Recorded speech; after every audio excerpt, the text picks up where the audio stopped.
This is Crispin Freeman, and you're listening to Whelmed, the Young Justice Files.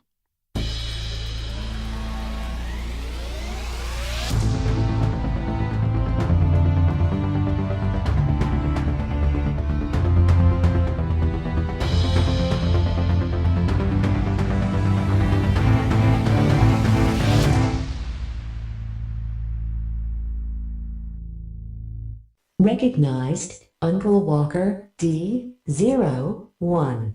Recognized, Emily of Arden, D12. Hello, team. Thanks for listening to the first episode of Whelmed, the Young Justice Files, Season 2.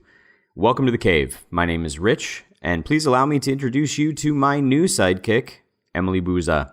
As many of you know, Caleb has graduated to the Justice League proper, but we have decided that we are happy right where we are. Welcome to the show, Emily. Hey, everybody. If you would like to get in touch with us, you can find us on Twitter at the YJ Files, on Facebook at Crashing the Mode, on our website, crashingthemode.com, on Tumblr at theyjfiles.tumblr.com. Thank you to Emily for setting up our Tumblr account. And at our email address, of course, whelmedpodcast@gmail.com. Tim, you'll be running Gamma. Me? Dick, I've never led a squad before. Making this a good opportunity to get your feet wet as a field leader. Because it's Gamma and you're not expecting trouble? Or because we're stretched thin and you have no choice? And with that housekeeping out of the way, let's dive in with... Hello, Megan. The title of this week's episode is Happy New Year. The release date is April 28th, 2012, which is just 1 week after Season 1 ended on April 21st. The in-episode date is January 1st of Team Year 1, and then we jump to January 1st 5 years later, and then January 3rd through 5th. The director is Tim DeVar, and the writer is Greg Wiseman, co-creator of the show. Yeah. We have a few special guest voice credits here. Michael Trucco, hope I'm pronouncing that right, playing Adam Strange, which I recognize, but I did not realize he also plays Captain Atom throughout the season as well. And you guys might know him from Battlestar Galactica on Sci-Fi Channel. He played Sam. Also, David Sobolov as Lobo, and the amazing Tim Curry as G. Gordon Godfrey. Made me so happy. He is a delight. I was watching it last night with my brother, and he thought someone was attempting to mimic Tim Curry, and I'm like, no, that is Tim Curry. He's like, oh, then that's fabulous. Yeah, unfortunately, he will probably not be able to voice G. Gordon in the third season, which is a bummer. But we'll have to see how that works out. And with all of that, let's get into our mission briefing. Just in time for your next mission. So the pre-credit scene, we get a quick replay of the final lines of Season 1's finale, 16 hours. What did we do? Followed by a scene of Superboy running through a sewer, notably lacking a timestamp. He's attacked by Clayface, quickly rescued by a hooded Miss Martian, and is then able to defeat Clayface after a distraction by Robin. This Robin, though, has a different costume and a different voice actor. Beast Boy then enters the scene, as well as Bumblebee and the newest incarnation of Blue Beetle. McGann lowers her hood to reveal that her hair is cut. She contacts Nightwing in the cave, and we finally get a timestamp of January 1st, 5 years after the finale of Season 1. That's right. Dun, dun, dun. Post-credit scene. Later that day, we see Lagoon, a.k.a. Lagoon Boy, sparring with our first look at Young Justice's Nightwing. The team that took down Clayface enters the cave via the Zeta Tube, where we get confirmation of all of their names from the computer. We also see Mal Duncan, and find out that this Bumblebee is Karen Beecher, both of whom we saw in Season 1 at Connor and McGann's high school. We also get the shock that McGann is apparently dating Lagoon, and Superboy is unhappy about it. I took that line so that Emily wouldn't have to. I just wanted you to know. Because I may share Connor's feelings, perhaps. After that. We'll get into that. Yeah, a little later. That unfortunate revelation is put on hold as Captain Atom announces an emergency alert. United Nations headquarters is under attack. We see Mal at the computer apparently helping with logistics, and the team's beta squad is dispatched. We then see the Zarnian bounty hunter Lobo, aka the main man, who is plowing through UN guards to get to UN Secretary Zhang. Lobo is speaking Interlac, but eventually it activates a translator so he can understand him. We find out Lobo is there to either capture or kill the secretary. And that's when we get our first look at Beta Squad here with Wonder Girl and Batgirl. Wonder Girl distracts Lobo while Batgirl tries to get Secretary General Tsang to safety. They hold their own, but since Lobo's strength and invulnerability rivals Superman's, he eventually gets to the Secretary, who he literally rips in half. Fortunately, it's revealed that this Secretary is an android with a smaller alien inside, so it's not quite as gross as it started to look like. Lobo takes the smaller alien and leaves the planet. We cut to GBS commentator G. Gordon Godfrey 2 days later. G. Gordon reviews what we just saw via security tapes and accuses the Justice League of withholding information. We also find out that Zatanna and Rocket are the newest members of the Justice League when they are approached by Cat Grant for comments. Zatanna and Rocket then Zeta to the Watchtower, where the John Stewart Green Lantern is updating Captain Atom, Manhunter, Batman, Nightwing, Superboy, Miss M, and some random blonde human technician we don't know about the alien threat. We find out Lobo is a bounty hunter, and the alien that had been impersonating Secretary General Tsang is called a Krolataean, a species of tech scavengers that travel in large numbers. But why they're on Earth is a mystery, at least until Manhunter introduces the mysterious technician as Adam Strange, who has an interesting story to tell. Adam is a Star Labs scientist responsible for maintaining the Zeta Beam technology. We find out Adam was the victim of an accident that teleported him 50,000 light years to a planet called Ran, where a scientist named Sardath was working on long-range Zeta Beams. Adam discovers that some of Sardath's technology was stolen by the Krolataeans and brought to Earth. Sardath provided Adam with a sensor that can detect the Zeta Beams used by the Krolataeans. But when Captain Atom suggests sending a team of Leaguers to Ran to investigate the theft and what's happening, Adam tells him that the League are actually wanted criminals in that sector of space, thanks to the actions of Superman, Hawkwoman, Batman, Green Lantern, and Wonder Woman, which is apparently what happened during the missing 16 hours 5 years before. As every Leaguer is suspect on Ran, Nightwing offers instead to send a team to the planet. The next day, Nightwing and Mal, who is revealed as officially the team's operations manager, send Robin, Tim Drake, Blue Beetle, and Lagan are assigned to Gamma Squad, heading to New Orleans. Tim reluctantly accepts the assignment as field leader after Nightwing gives him a Batman-like pep talk of, just don't die. Gamma arrives in New Orleans, where they discover a massive underground base. And the base discovers them as well, unfortunately. The rest of the League and team members take out their minor Krolataean outposts, but they're unable to capture any aliens because all the aliens Zeta to New Orleans. The Krolataeans attack Robin and Lagan, but when they see Blue, they seem horrified and turn and run in huge numbers. Blue Beetle is able to translate the Krolataean language somehow and discovers there are human prisoners at the base. He also finds out that the Krolataeans set a self-destruct. The aliens abandon the base while Gamma rescues the prisoners and manage to capture one of the Krolataeans. After the base explodes and we see the team has successfully escaped, we get a callback to the first episode of Season 1 as the League and the team float down from the sky.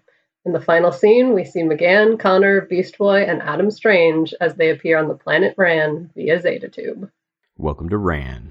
I love it. Let's move on. Feeling the Aster. Yes. Got a lot to talk about. Superboy, are you alright? I'm fine. Feeling the Aster. Indeed. This is a big episode. Lots of changes.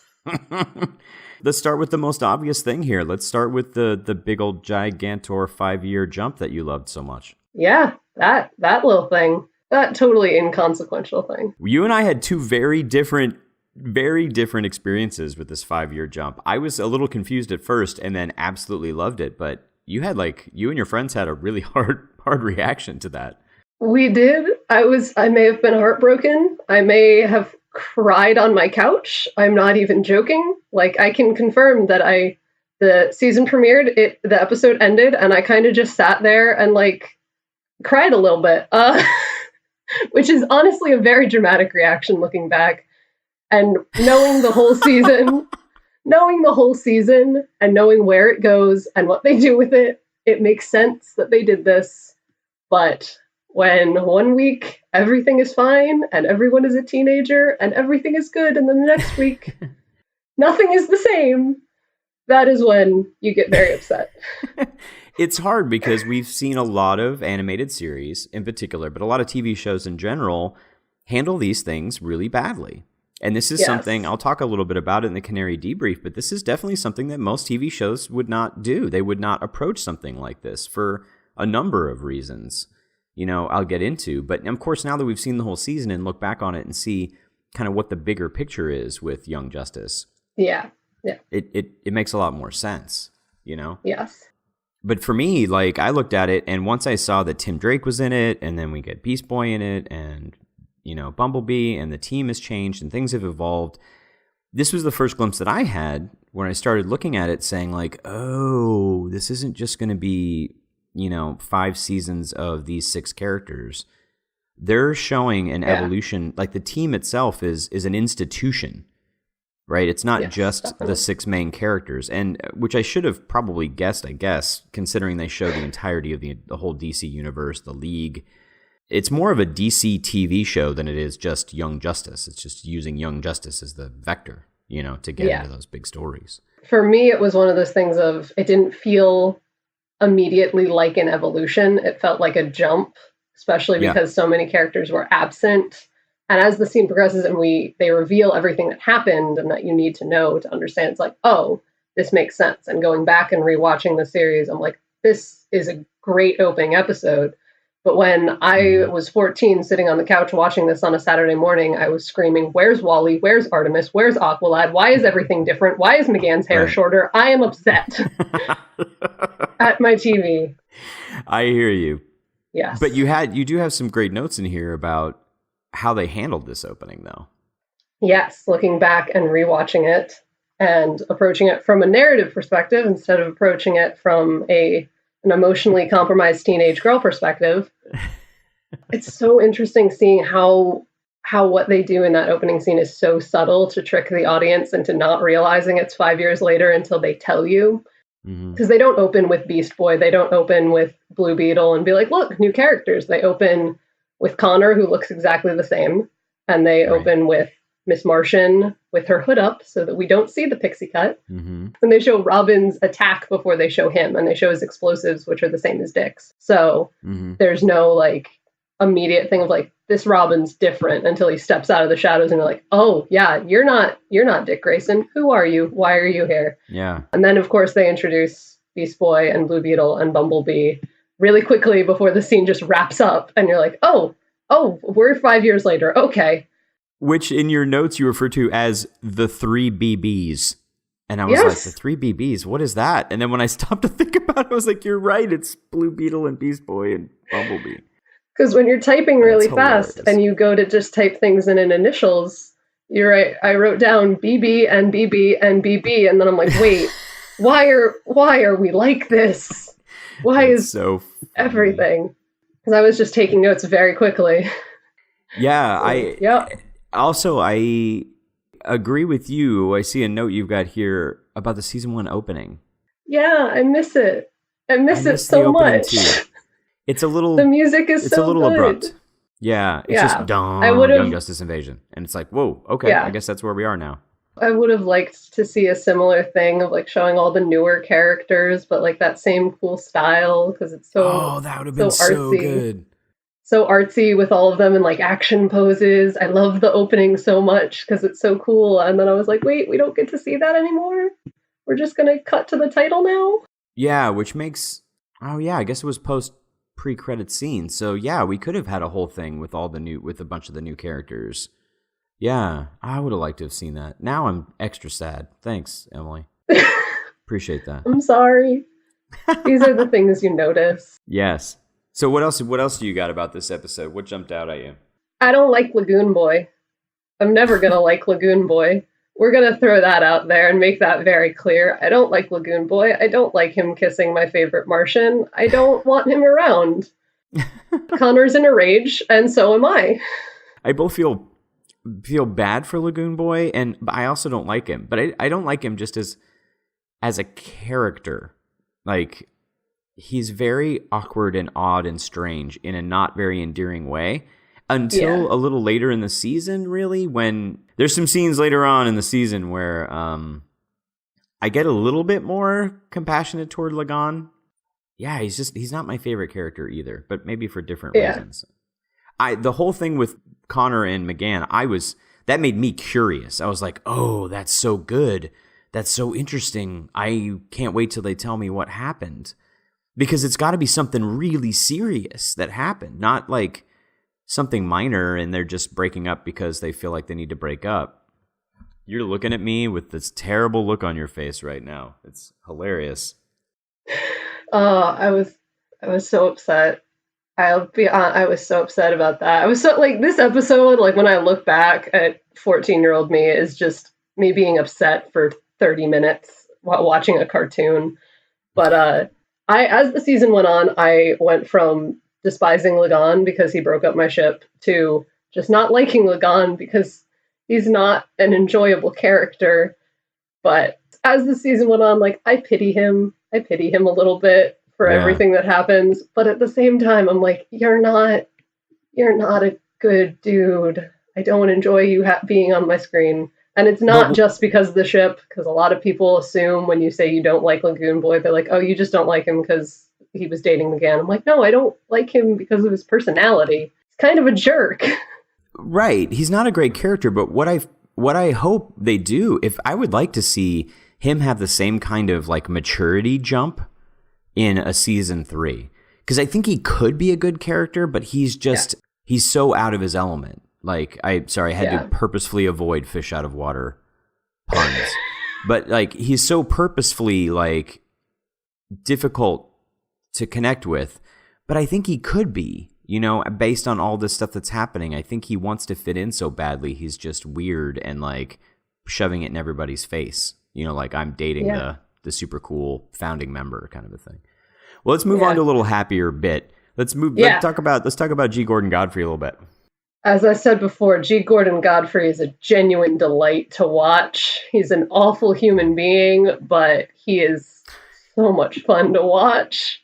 He is, and it makes perfect sense.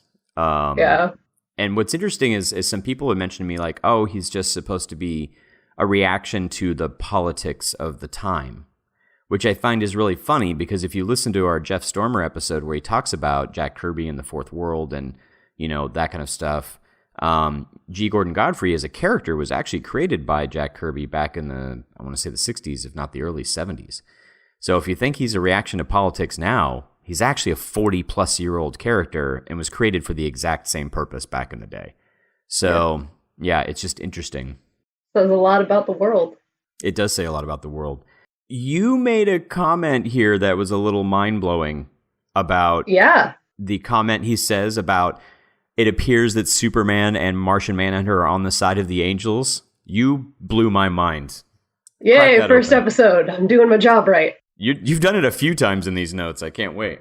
Yeah, that line to me, comes off as a throwback to a line Lex Luthor says in Targets when he's talking to Red Arrow and says that he's not an angel, but this time he's on the side of the angels. We actually even used that as a bumper for that episode, that quote bumper for that episode, and it didn't even occur to me. It's a good line, but it's such a specific phrase that it stood out to me watching it. I'm like, wait a minute, that's not the first time we've heard that, because people don't say that. So I just thought that was interesting. I'm not sure if there's meant to be a connection there to Lex Luthor, like in universe, I don't know either. Out of universe, I think that's so cool. That episode in season 1, I can't remember exactly which it was, but the one where it must have been Infiltrator, where Artemis is actually at the end of the episode, she gets out of the Zeta tube and Roy comes out of the shadow and she's all, step into the light. Yeah, it's those kinds of little echoey dialogue moments I find really interesting. But in that same kind of scene where G. Gordon's talking about like, okay, so we have 2 aliens, but who else on the League is an alien? Right? And he starts naming off, maybe is Flash an alien? Is Hawkman an alien? What about Icon? Right? So here's the thing, like Icon is an alien. And We find that out in this season. Okay, I'm going to say, do we? Because I had no idea Icon was an alien until you mentioned it in a previous episode. I was not aware. Yeah, let's couch that a little bit in Crashing the Mode and go into a little more detail about that. But Icon, he is an alien. I'll put it out there. He's an alien. We can talk about him in Crashing the Mode. But the Hawks have this really... originally, the Jay Garrick Flash, the Flash, the older Flash we see in the series, he was created in the 40s and the 50s and that kind of thing. The same thing with the original Alan Scott Green Lantern. You see a picture of him in one of the Justice Society photos when they show Red Tornado joining the Justice Society back in the day. So the original Green Lantern and the original Flash were back then. And then in the 60s, DC Comics decided to revamp all of these IPs. And so instead of just upgrading Jay Garrick, they decided to create these new, science heroes, right? So the new Green Lantern, instead of being a magical ring, was actually basically based on the Lensman novel series, with these space police officers kind of a thing. And the same thing with the Flash. He was a forensic scientist, and this was science that happened to him, apparently. Magical science. I don't know.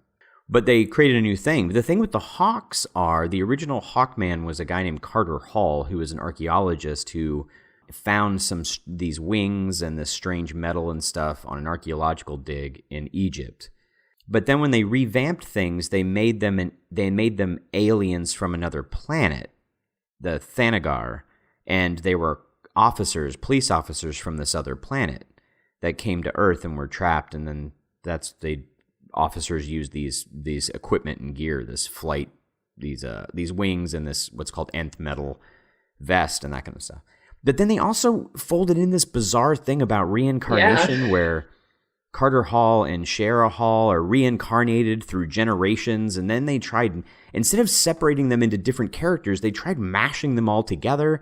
And then in the Justice League animated series, they have Hawkgirl was, because she was Hawkgirl in the animated series Justice League, she was supposed to be from another planet and got trapped on Earth. And she called herself like a detective or a police officer or some kind of law enforcement officer. It turns out she was undercover and she was like a military, scout. But then you also get this Carter Hall character who was a separate character who uncovered some spaceship or something in Egypt. And then he knew that they were reincarnated and tried to hook up with her.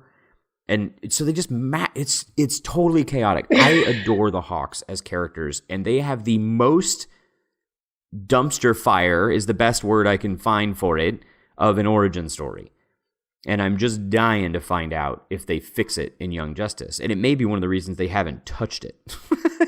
They don't talk because Young Justice is like, every single version is crazy. Yeah. We don't know which to use yet. So it's possible. The fact that he puts an emphasis on Hawkman in that speech as being an alien makes me think that the Thanagarians will come into play. And of course, in the comics, actually Thanagar and Ran actually have a conflict. So they're actually at war at one point in time in DC Comics. So the fact that they introduced Ran makes me think that they'll probably get folded into that. But are they going to go in the old Egypt reincarnation route? I don't know. It's interesting. So they may be aliens. They may not be aliens. Maybe. Well, hopefully we'll find out in season 3. It's a possibility. I don't know. We'll find out. Yeah. And then... what else do I have here? Oh, I have that I actually kind of love the update to Zatanna's costume. Because I love her costume in season 1 because they had to figure out how to make Zatanna's costume appropriate for a 14-year-old. Which is always a challenge.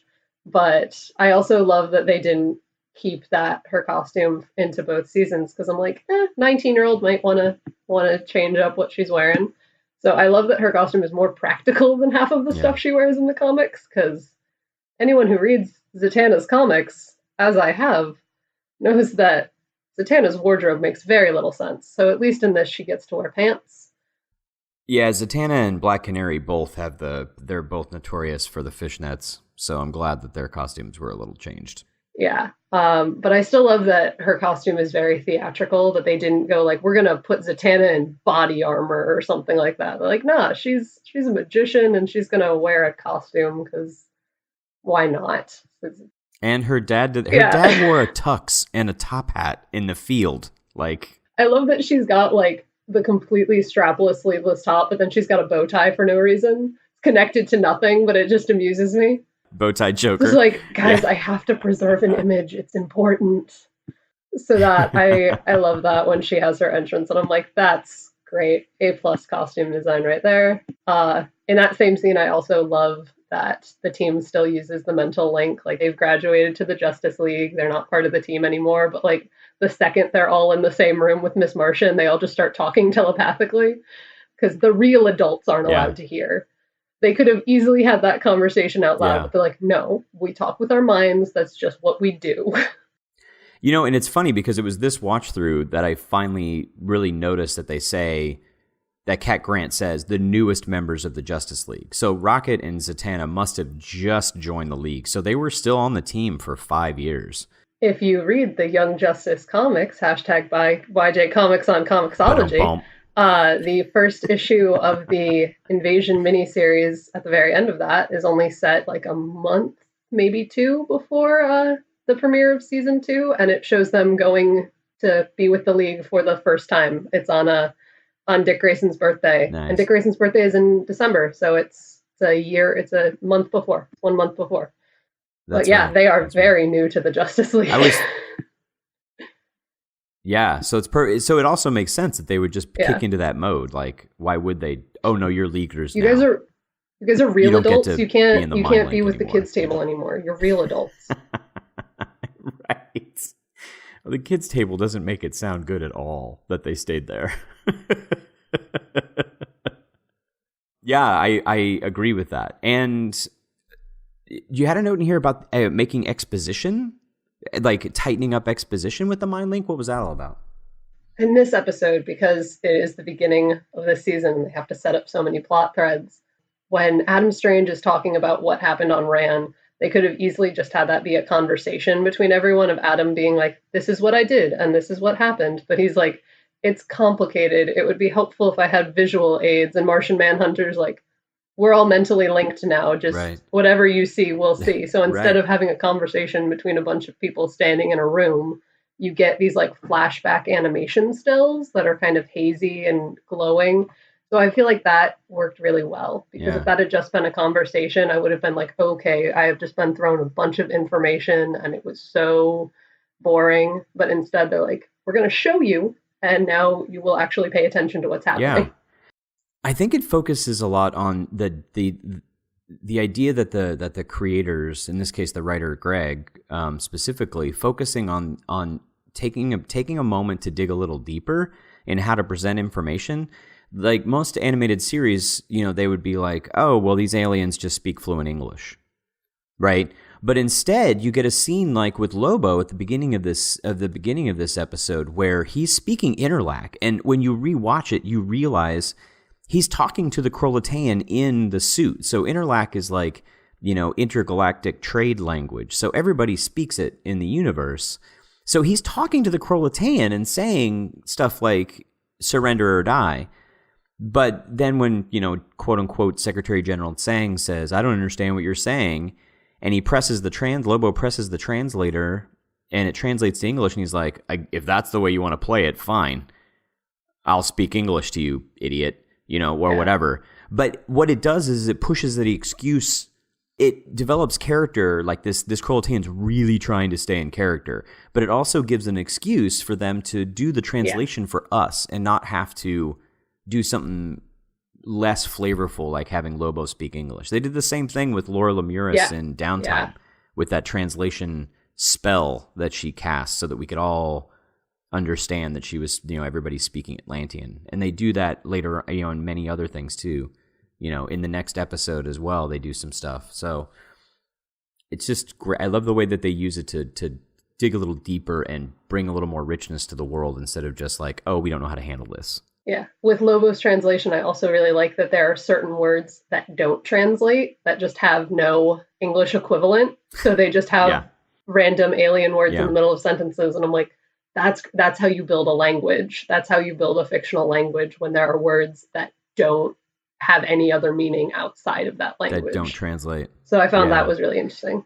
And part of me I like the way that you interpret that. Part of me has an issue with that, like when in Star Trek episodes, they'd have the Klingons come onto, a ship or whatever, and they'd be speaking quote unquote English, but they'd also be jumping into Klingon for all this stuff. But theoretically, the translators should be translating everything that they say. And there are equivalents in, English for what the Klingons are saying. So it just seemed like, well, it's not really, the internal consistency there isn't good. But with Lobo and Interlac, I actually like that idea, that there are only a couple of things, mostly insults, that don't translate well. And I think insults are a little different because they commonly have a frame of reference, that like a metaphor or something that needs to be handled. Well, one of my favorite things, and I think we're going to talk about this a little bit deeper in Crashing the Mode, probably, but Dick telling Tim just not to die. Yep. But he also says other things too, like what? I don't know. So seeing Tim seeing Dick as finally a leader of the team, and seeing how he does the leading of the team was really satisfying to me, particularly at the end of the episode where it's so intimidating. Like they just blew up an entire building, very echoey again of the season 1. The stealth team premiere without having it feel that way. Yeah, the stealth mission, right? Because the undercover team, why do you keep blowing up buildings? Right, exactly. But they do that without a heavy hand. It's not heavy-handed, right? It all makes sense within the story, but yet somehow gives you that feel without it being heavy-handed. There are a lot of other shows that are like, hey, look what we did. And it's just, no, you kind of shoehorned that in there a little too much. But at the end of that scene where Dick is like, hey, way to get your feet wet. He doesn't give a Bruce Greenwood Batman lecture, Yes, definitely. There's such a friendship between the two of them that's just so great to see, that you can tell that Dick cares about Tim. That it's not just like, oh, you're the new Robin. Yeah. You're part of the team. You're whatever. It's like, no, you're my friend. You're my little brother. He's there, and they have a connection, and it's great that they show that in subtle ways. There's no conversation where Dick Grayson is like, yes, Tim, I think of you as my friend and sibling. It's so nice to have you on the team. Right. It's just like they speak casually to each other. They trust each other. Right. And that's enough. That's all you need. Exactly. I love that Gamma Squad doesn't use... They don't talk underwater. This is the thing that bugs me a lot. Like the Justice League Atlantis movie, Superman's just talking underwater, and there isn't even like air coming out of his mouth and bubbles or anything like that. It's just dumb. It's just really bad animation and bad thought process for anybody who's doing the show. Rich, didn't you know that everyone can breathe underwater when it's convenient to the narrative? And speak underwater? No, when it's lazy writing. I'm sorry, guys. I have issues with it. But instead we get this really cool thing. Lagan is looking to Tim for instructions. Tim's got a rebreather in his mouth. He's given, visual cues, and, Beetle and Lagan can talk underwater. I mean, Lagan's evolved to be able to do that, and we see that later in the season. And Beetle's got powered armor that, allows him to breathe. He should be able to probably communicate underwater too. But you get this mood, like Tim's the leader, and he can't. But it would be easier on the writing if they just made some excuse for him. Like he had some giant face mask that really wouldn't actually fit on his utility belt, or something ridiculous. Yeah. You're just like, where the heck did he pull that from? Like, the old Batman 60s TV show where he'd reach but between his back and his cape and pull out a broom or something. Like he had some broom out of his ring and belt pouch. It's crazy. Yes. I hate that. But I love the fact that they did that. And it also points out that, you know what? Miss Martian's not there.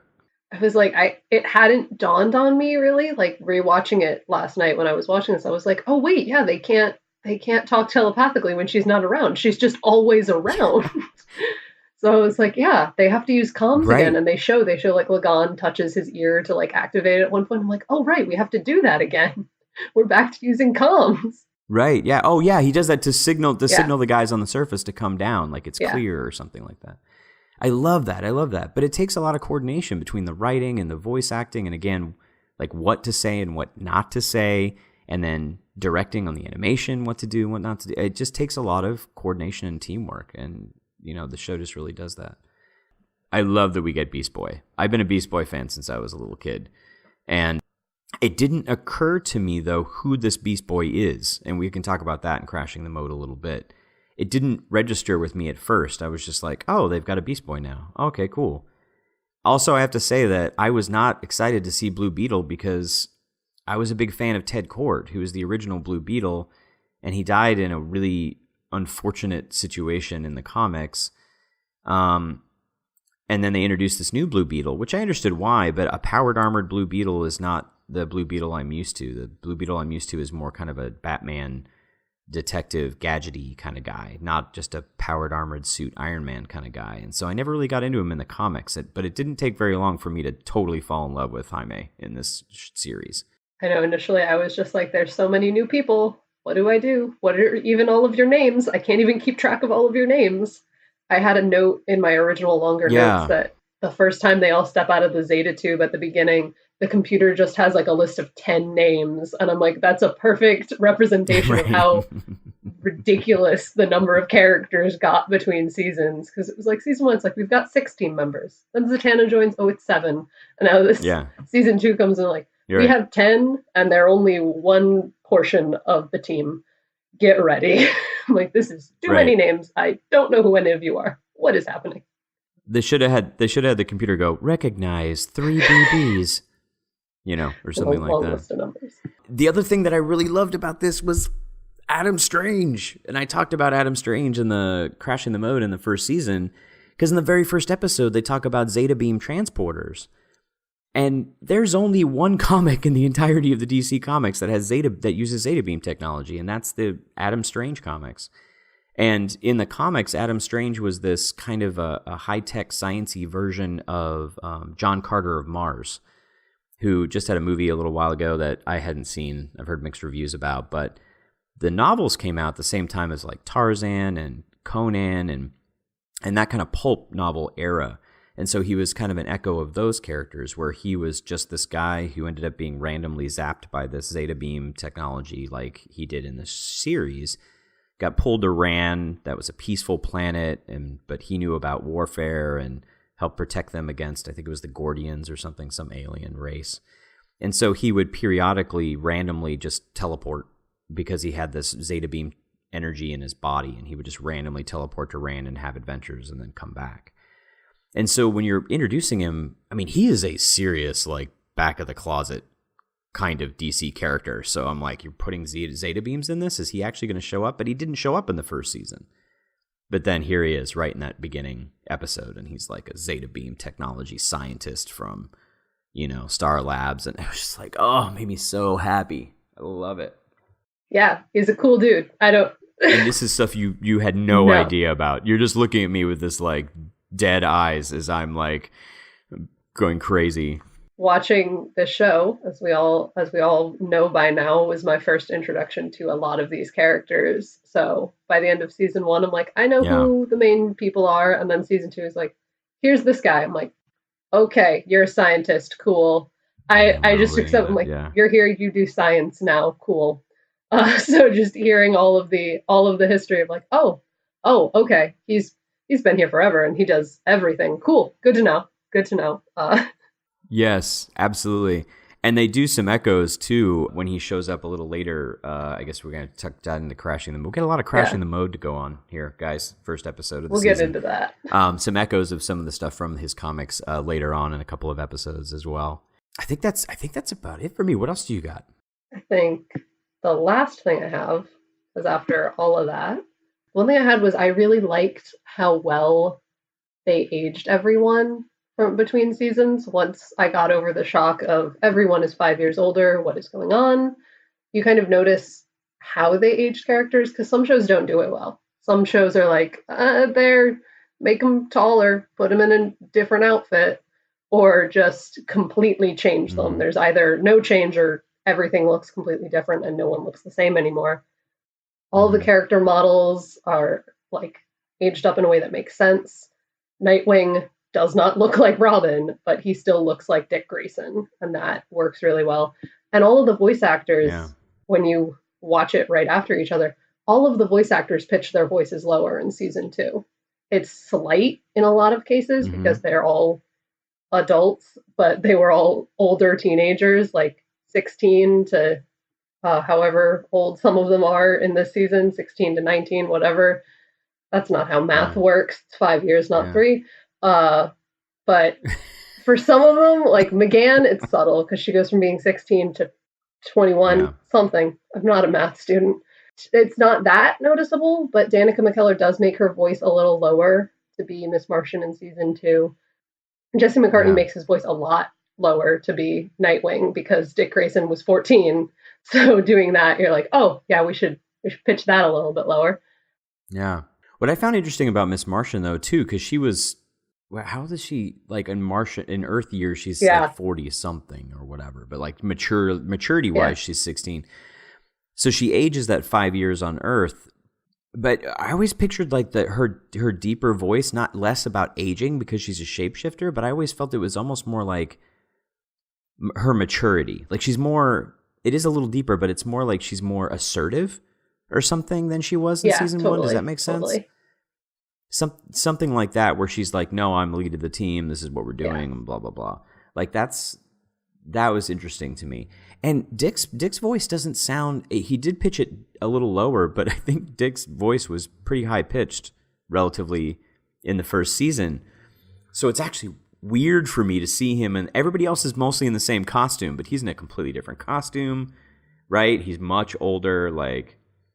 He's an adult now. To sum up 14-year-old thoughts from me and all my 14-year-old friends, season 2 was just, oh, Dick Grayson's hot now. Okay, that's new. I feel like I need to throw that out there because everybody agrees. Because it goes from being like, oh, Robin's so cute, to then season 2, you're like, oh, okay, you're here, you're an adult. That's cool. All right, I'm feeling strange feelings. Strange feelings. Yes. That happens even with straight men, by the way. I'm just letting you know. Gonna try to go back to breathing again there. Okay. Last thing with that was how they change everyone's costumes, because Nightwing's is of course the obvious one, but like even in subtle ways, right. Connor goes from being in a t-shirt to being in like a quarter-length sleeve shirt because he's trying to look like an adult. That he's got like gloves now. He's trying to be like, I kind of have a costume. And McGann switches to her stealth costume full time, which makes sense, but at the same time, I'm like, I miss the cute little skirt and cape. Where's that? So instead, she's got the jumpsuit and the short hair. But just, I can't even explain it. It affects me emotionally that she just has the pixie cut. It's like I can go into a deep analysis of why it makes sense, but we're not going to go into all that. But yeah, just overall, I love how they aged up all the characters and how they adjusted their costumes to fit that they would be older, because a 19-year-old does not look like a 13-year-old. Yeah. That's not how things work. Right, exactly. Which actually kind of brings me into my big picture story for our Canary debrief. So let's jump into that. It's totally intentional. Great at segues. Stick around. Class is in session. Well done with the segues. You'll do well around here. All right. So today's Canary debrief, I want to talk about basically this big jump. So with the second season, Young Justice does something that other shows, as I mentioned before, are really afraid to do. And largely because other shows aren't as tightly planned and they want to stick to their basic thing. We talk about this in season 1 a little bit with Connor. Connor is your brute. He's your bull. He's your brick character, right? The stereotype of him would be like, he's the action guy, and we don't want to change that because people who relate to him, we want him to stay the same. If we make him or change him, then other people might not, the people who love him may not like him anymore, and we don't want to lose audiences, right? If you plan your show better, you're playing your novel better, and you see that there's character growth and character arc, you don't have these problems. The team here is more than just the core members from season 1. The team is a legacy. By jumping 5 years into the future, the producers are able to introduce generations of DC heroes. There are such a vast cast of characters that they can use. And by folding them in this way, they're able to show leaps of character growth and change in the characters you already love. And they're able to take a step back and give us this larger view of the DC universe, period, and how time changes and things move forward and what the characters do matter to change the world. They show the bigger universe of the DC comics, and very literally in the case of Invasion. But to do that, they had to start small. So they had to give us a foundation of characters to work from and to care about.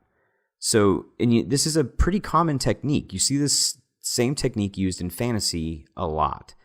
The Shire in Lord of the Rings, it's a small farming village. There are these halflings or hobbits, and you kind of get familiar with them, and they don't know a lot about the world, and so when they go wander around the world, you learn with them. The same technique is used in Faldor's Farm in the Belgariad, Harry Potter with Privet Drive, just showing Harry in his everyday life, and it's terrible, but you can at least relate to that, and you get introduced to his bigger world along with him. The Two Rivers and the Wheel of Time, it's used over and over and over again. When you're telling a story in a large world with deep history, start your story in the action, in media res, so to speak, and introduce us to the personalities and skills of your characters as we move through your story. We don't need to know every piece of history. It's more interesting if we don't. And unless you're writing an episodic style story, so like Sherlock Holmes mysteries, Holmes doesn't change. That's the whole point of Holmes. If you're writing a thriller series, likely your detectives or your protagonists aren't going to change in that either. Those are a little bit of an exception to the rule. If you're writing a series with a beginning, a middle, and an end, with an arc to your story about how the world changes, don't be afraid to let your characters change as well. The actions of the characters should affect the world that they're around. In Young Justice, we see them using holographic technology for interfaces for computers and a bunch of other stuff.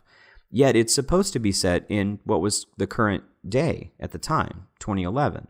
We don't have that technology, but you have people like Lex Luthor inventing things. You have, brilliant scientists that are both part of the League and not part of the League. Star Labs with alien technology. Those things are going to affect the world, and the writers took that into account. Do the same thing in your world, and it will feel more grounded. If you allow that change, you can make things feel real, give your universe a depth and history, and allow your readers or your watchers to better immerse themselves in your world because it will feel real. And that's the Canary Debrief. Thanks for joining me. Yeah. Now let's crash the mode. Yes. We got so much to talk about. A lot. Tell us something we don't know yet. Sorry, BB. We can't risk altering the time stream. We do that, we're all feeling the mode. There's so much. A lot happens. Just don't die. Just don't die, Dick says. I just about lost it when he said that. I think I even paused it. I was like, I could have just rewound it. But I was like, what did he just say? Did he just say, just don't die? And I just had to think about it because the impact of that 5-year jump really hit me at that moment. Definitely. Like, oh God, that means certain things have happened basically between the comic panels here that we didn't get to see. So did Jason Todd do his thing and then die? That was... We didn't know until later on, and then we ended up seeing this hologram and all this kind of stuff. It was just kind of mind-blowing to me, wondering how much familiar story happened in that space. But you didn't know any of this, right? Or did you? I technically did, because I am that kid who, when they find out they like a thing, they want to know everything about the history of the thing. Right. So yeah. I just wanted to know. So I think it was, the way I found out was that I went to my local library one summer, and my local library is amazing in that they have a whole section of graphic novels and comic books because they want to encourage all types of reading. And they had an encyclopedia of DC, basically. They had just a DC thing that was just the history of DC Comics, and it was like about how things had been created and about the history of a bunch of the major characters. So I read that cover to cover in like 2 days during summer vacation when I was a youngin', because I just wanted to know everything. Yeah, and that course. had an entire section about Jason Todd and how that happened, and because that's a huge moment in the history of DC Comics and in the history of how comics were made and how people called in to kill off a 13-year-old boy. That's just how we do. Yeah. But I knew that. I definitely knew that. I didn't know that at the beginning of season 1. I didn't know about that I didn't really know that there were multiple Robins when I started this show. But by the time season 2 rolled around, I knew that. I'm pretty sure I had watched the Under the Red Hood movie that exists out there. Directed by Brandon Vietti, by the way, as well, which is an awesome movie. If you haven't seen it and you don't know what we're talking about with Jason Todd, go watch Under the Red Hood. But it's under like kids shows or something in Netflix. Don't do that with your kids. Is it? Yeah. Why? They need to fix stuff like that, because there's a lot of these, like Justice League Flashpoint Paradox also should not be under kids shows. Like, dude gets shot right through the head, his head explodes. Like, somebody needs to watch these movies. Yeah, I know. I watched whatever one has Supergirl in it, and I was like, this is not a kids show. Good to know. Apocalypse. Yeah. I was technically over 13. It's fine. But yes, I did know about Jason at that point, but I think that the way they did that and the way they did that line is really good, because you don't need to know about Jason for that line to have meaning. Like, by this point in the series, we know that, like, people die in this world. People die in trying to be superheroes. So even if you don't know that Jason and him and Dick have had this happen to them personally, you do know enough about the world that line still has meaning. Yeah. But I do remember, I think when it first happened, though, I had part of me was super worried that Wally and Artemis were going to be dead because of lines like that, because they're not around and nobody talks about it for a while. Right. Oh, I see what you're saying. I can see that. That makes sense. Yeah, that adds a whole nother layer of worry, actually, that I didn't even think about. They're like, yeah, just don't die. And I'm like, well, cool. There are 3 core members of your team missing. Are they dead? Are they gone? Right. Where are they? Please tell me. Right. Is he referencing them or something else? Yeah, that's so interesting. Another thing that I actually really liked was Blue Beetle talking to himself. I knew enough about the character to know that he's got this beetle scarab and that it talks to him and that he's got this, this dual thing he's got to go through to fight the beetle to have it do its job. So I kind of knew enough about Jaime to know that was the shtick. But I found it interesting thinking about it, like, from people who don't know this character, like, how is that coming across? And and even the other team members don't even know, like, what the deal is. Yeah, I didn't know. I had no idea. First time through, I'm like, what? I was just willing to chalk it up to I don't know what's going on in this season at all. And I was willing to just run with it. And they resolve it quickly enough. I realized, like, it's only the first 2 or 3 episodes that they drag that out of us not knowing. Yeah. But I was just like, wait, okay, you talk to yourself. Okay. I think because I was old enough to understand how TV shows worked, I assumed that there was something going on, because I'm like, you turn into a robot. Maybe there's something with that. But I had no concrete idea of why this kid is just talking out loud to questions we don't hear as viewers. Yeah. I love, again, like we make reference to how they earlier about how, like, they're different aliens in the bigger DC universe and all that kind of stuff, but they have, like, Rocket's powers, and a lot of the Milestone characters, actually, where she came from, got a lot of their powers from an alien or group called the Collective. And then you've got the Krolataeans who, and then you've got the Reach, and the Krolataeans recognize the Reach warrior, and they were skedaddling because their experience is probably with Black Beetle that we see later. It's just everything incorporates so nicely into this interactive world. Nothing exists in a vacuum. G. Gordon Godfrey, for example, like the fact that he is not human whatsoever. And even in this episode says, what if they're not aliens? What if, why aren't they telling the other humans like us, or whatever he says, like all ominously, making his point, which I absolutely adore and fits into that that subtle plan of Darkseid and, Savage and that kind of thing. Yes. We don't actually find out that Connor doesn't age.